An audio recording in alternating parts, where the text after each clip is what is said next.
دەزگای نووری حیکمە بۆ پەروەردە و ڕۆشنبیری نووسینگەی سەرەکی لە هەولێر پێشانگایەکی کتێبی کردەوە کە 19 کتێبخانە بەشداریان تیادا کردووە و زیاتر لە 1500 ناونیشانی کتێب لا خۆ دەگرێت.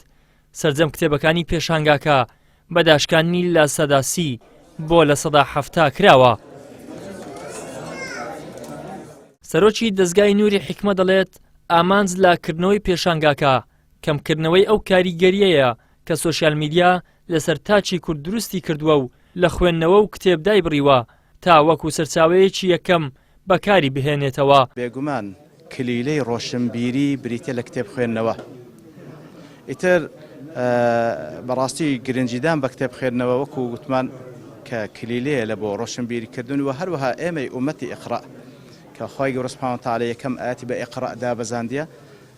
ئێمە لە هەموو کەسێک ئەولاترین گرنگی بە کتێب بدەین خۆ ڕۆشنبیرکردن بکەن کە بەڕاستی لەو ڕێگایەوە ئینسان ڕۆشنبیر دەبی لە هەموو بوارەکان و بە تایبەتیش لە بارودۆخێکدا خو لە سەردەمێکدا کە حقەتەن لەو لایەنە لەلایەنی کتێب خوێندنەوە کەم تەرخەمیەکی زۆر هەیە ناو کۆمەلگا.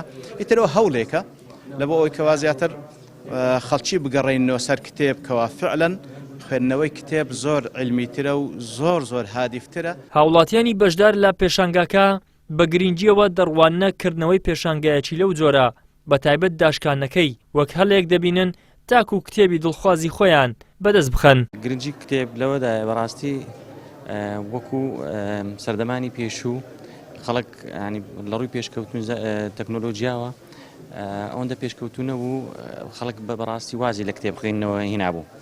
بەڕاستی ئێستا ئەمە پێویستمان بە دیسان دووبارە کتێب بیکەینەوە بە حاڵی خۆمان باشە و هەرچەندی ئەو پێشنگایانەش بکرێتەوە و هەم لە ڕووی جۆراتی ناوەڕۆکانیاندا و لە ڕووی نرخیەوە یارمەتی دەردەبێت بۆ ئەوەی دیسان خەڵک بگەڕێتەوە سەر ڕۆژانی زوو کتێب بیکاتەوە هاوڵی خۆی.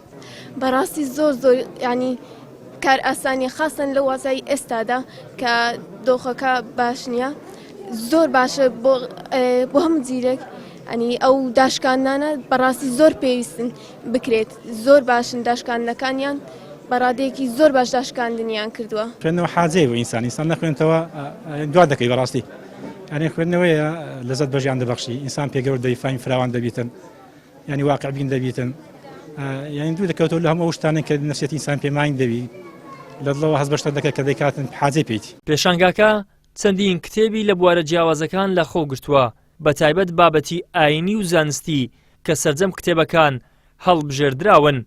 سەرجەم ئەو کتێبانش بەداشکانی لە سەدا 30 بۆ لە سەدا 70 بۆ خوێنەران ئامادە کراون. ئیدریس محەممەد، کەناڵی ئاسمانی پەیام، هەولێر.